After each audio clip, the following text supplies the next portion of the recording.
Greetings in the name of Christ. My name is Greg Garris. I'm one of the pastors here at St. Philip Presbyterian Church in Hurst, Texas. I'm preaching on a passage this week. I've been wrestling with a passage that's found in all of the Gospels. In fact, some believe that this story has been repeated 6 times in the Gospels. We find similar stories in the Gospels of Matthew and Mark twice. Once it's in Luke's Gospel and once in John's Gospel. It's a familiar story where Jesus performs a miracle. Here's a brief recap. Jesus finds that a very large crowd has followed him. They may have been following him for some days. It may have been that it was a deserted place where they end up, and Jesus might have been wanting to get away to be by himself. But in seeing the crowd, Jesus has compassion. And the disciples around him tell them that it's getting late. They want him to send the crowds away so that they can get something to eat.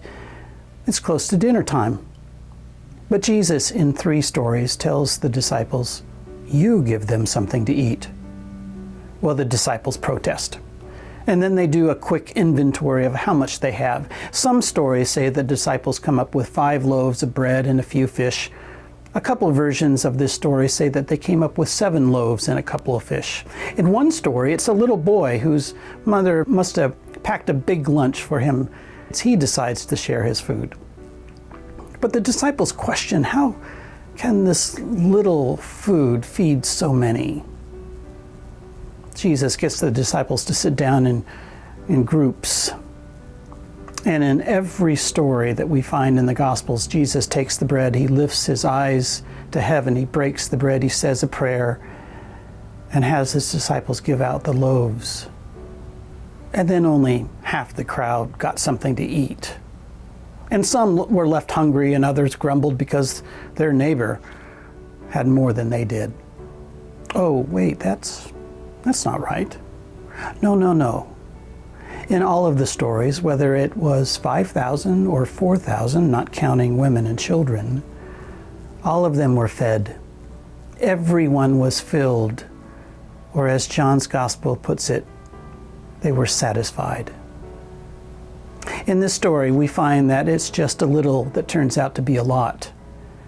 And it's not just a lot, but we read in each story 6 different times is that it was more than enough.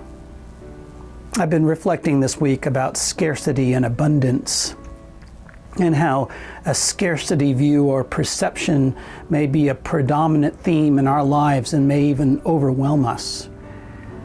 But in the scriptures, God and Jesus seems to want us to have a paradigm shift, not to see scarcity, but to see the abundance of God and how God and Christ provides.